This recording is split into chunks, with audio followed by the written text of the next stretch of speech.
The best plot twists are the ones we don't see coming. That's why we love One Piece. With that in mind, I've made a theory suggesting that Imu is Joy Boy. I understand it may sound far-fetched, and I don't expect everyone to agree, but let me show you some references from history first. After all, we don't know anything about Imu or Joy Boy, so other theories that may seem more logical have zero evidence from the story as well. Everything we know about these two characters so far is just speculation. Most people believe that Joy Boy was a giant because of the giant straw hat at Joie, but it has never been confirmed. What if everything is the other way around from what we think? In this video, I'm going to show you Oda's possible inspiration for Imu, which may lead to the greatest plot twist in One Piece history. And I'm quite confident you'll enjoy it. Let's begin.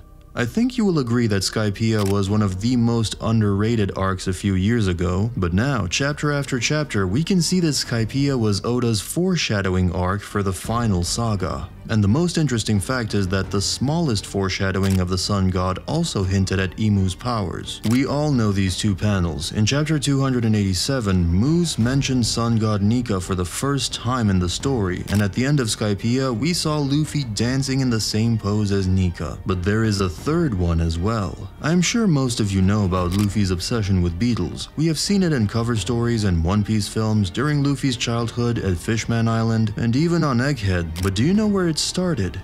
In Skypiea. He said a Hercules and an Atlas beetle are every child's dream in their world, and when Chopper asked him what's greater, an Atlas beetle or One Piece, Luffy was weirdly having a hard time answering it. Of course it's a joke, but I don't think it's just a joke, and I'll explain why. The beetle is connected to Nika. Nika is the sun god, and in Egypt, there is a god that represents the morning sun named Khepri, who had the head of a beetle. It's not just a coincidence. Khepri also represents creation and the renewal of life. Luffy has renewed a lot of people's lives during the series. Another hint is this image. Isis and Nefertari are standing before a beetle-headed god who sits upon a colorful throne. It's clear that Alabasta is based on Egypt, and the Alabasta kingdom and the Nefertari family played a big role during the Void Century. It's also obvious that Imu has some kind of connection with the Nefertari family, especially Nefertari D. Lily, who lived 800 years ago. Now, Imu's main concern is Nefertari Vivi, as her picture was shown along with Sun God Luffy, Blackbeard, and Shirahoshi, one of the ancient weapons. I also want you to pay attention to Isis's earrings. Boa Hancock has the exact same earrings in One Piece. The Sun God, Nefertari, and Boa's earrings.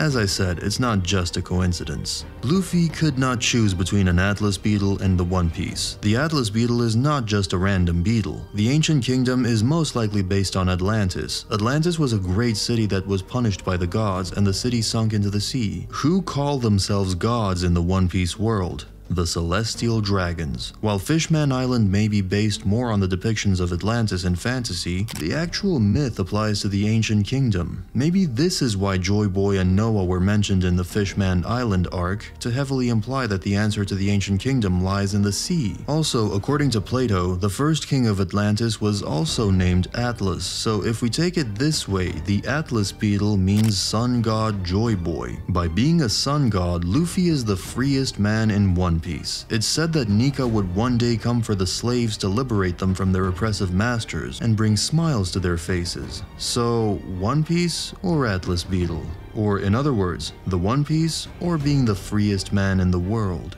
Becoming the Pirate King and being a man with the most freedom in the world is the same thing for Luffy. That's why he could not answer Chopper's question, but of course, at the same time, it was just a joke. Now let's talk about Imu. In Egyptian mythology, there is a god named Atum. Atum created himself and is closely associated with the evening sun. As a primordial god and as the evening sun, Atum has underworld connections. He is believed to have been present in ideology as early as pre-dynastic times, becoming even more prevalent during the Old Kingdom and continuing to be worshipped through the Middle and New Kingdom. Sounds familiar, right? We know that Imu lived 800 years ago as well, but what if Imu is immortal and she was alive even before that? Khepri and Atum were seen as aspects of Ra. Khepri was the morning sun and Atum was the sun in the evening. It's said that Atum has made union with his shadow, and sometimes he is also known as a serpent, the form he returns to at the end of the creative cycle, and also occasionally as a mongoose, lion, bull, lizard, or ape. We have not seen the Gorosei's forms, only Saturn's, and if we look at their shadows, they share similarities to those 5 animals, so there is a chance that Oda took inspiration from this mythological god. In short, both Khepri and Atum are one person, the god Ra.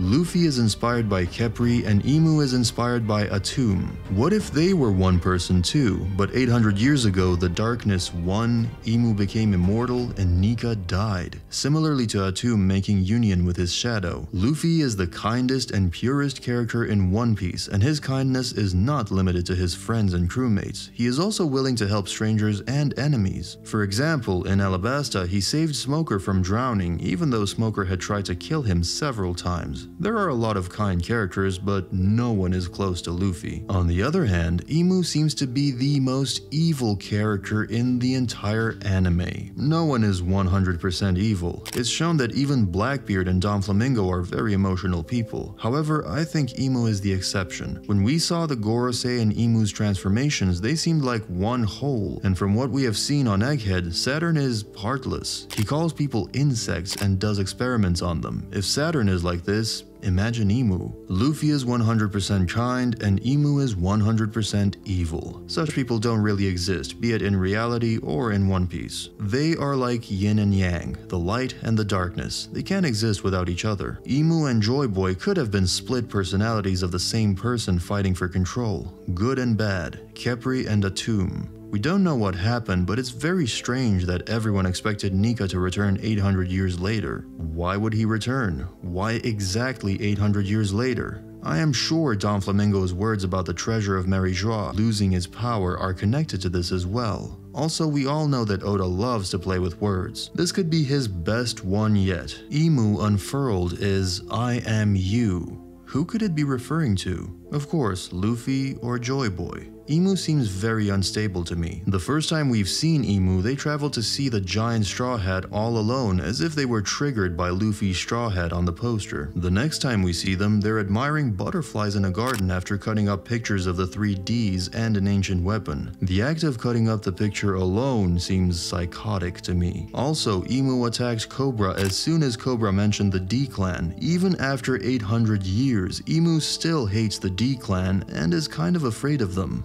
But why? What if Imu is a D as well? As I said, Joy Boy and Imu could be split personalities, and I think it split the D clan as well. There is the popular fan theory where the D represents half of the moon. To keep it short, the light side of the moon represents Luffy, Roger, Law, Vivi, as well as all the good-natured holders of D, whereas the dark side of the moon represents Blackbeard, who else holds the darkness fruit, and Zebek, as well as possibly others. This contrast was clearly shown during the first encounter of Luffy and Blackbeard, where they are literally opposites of each other, yet both share the same ideology. In conclusion, I believe Luffy is based on the Egyptian god Khepri and Imu is based on Atum. These two gods together resemble the god Ra. Luffy is 100% kind and Imu is 100% evil. Together, they are one whole. But 800 years ago, the darkness won. This could also explain the different personalities in the D clan. If this theory comes true, I am you could be Oda's greatest foreshadowing up until this point. Of course, I don't expect most of you to agree with this theory, but at least I hope you enjoyed it. If you want to see a theory about the 5 lost ancient weapons, you can watch this video right here.